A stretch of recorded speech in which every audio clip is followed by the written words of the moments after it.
Target Trading Academy. Good afternoon, everybody. Preston Vogl here at Target Trading Academy with today's Micros Market Recap. It is the close in New York here, Thursday, August 11th, just after 4 p.m. Let's get right into it with micro oil.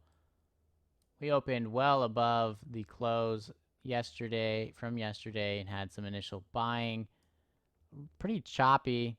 That was a fight for a good hour or so before they finally had some move in a direction.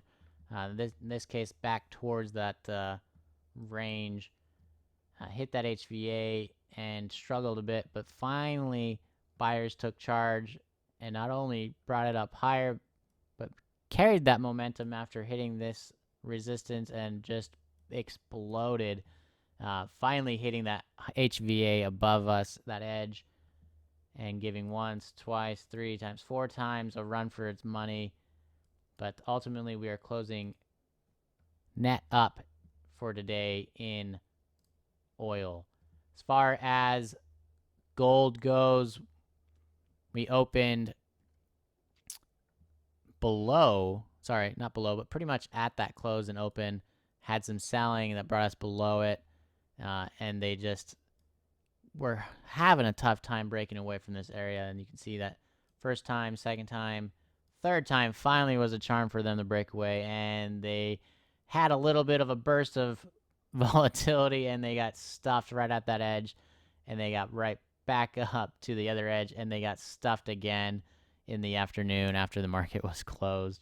So closing net down in gold. Equities, starting in the micro ES, we opened well above that close from yesterday. And we had some initial sideways movement, some selling off, and then they had this floor, and they just decided to drive this sucker up as high as it could, and volume got thin, and they could not sustain that momentum on the buy side. And as the volume was thinner and thinning out, sellers said, hey, let's turn this around, and they did. They had a little bit of an area of trouble breaking through at first. The sellers did. Buyers rallied a little bit, finally breaking through it, and then getting back towards the range from yesterday, getting that close finally. But then they bounced up towards the end there with that increase in volatility. Overall, the markets were pretty choppy. It was definitely a battle getting down there. It took all day to get there, but eventually they did, and we are finishing net positive for the day. Now, NASDAQ's a little different.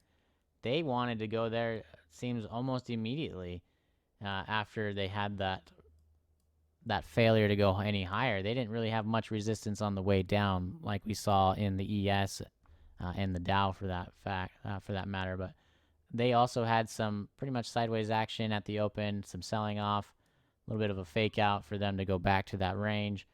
And then buyers stepped in. And like I said, the volume just got thin up top, and they couldn't sustain that momentum. And it was just getting thinner up there, and then they just drove it down. And unlike the ES, where we saw them stall out around this time and then rally up, NASDAQ, they got stronger in their selling momentum and just carried this thing right on down.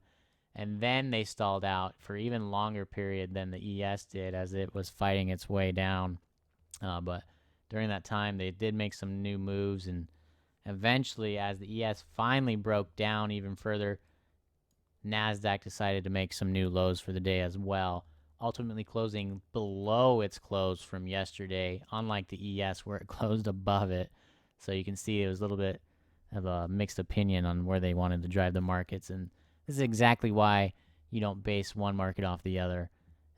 For those of you that are interested in learning more about futures and trading in general and wondering what these orange areas are on our charts, well, those are HVAs, high volume areas that are given out to our students the night before, and they're related to the methodology that is taught in here and just a part of the aspect of the trading that education that goes on.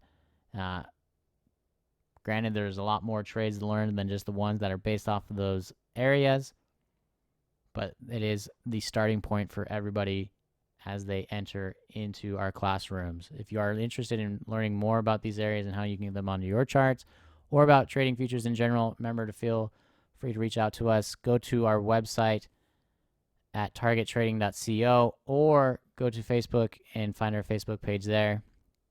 and get in touch with a representative there as well. And you'll be able to get in touch with them, and they'll show you what we do in our rooms every day, and you'll be able to see for yourself why we are the #1 trading education company in the world. We look forward to seeing you there.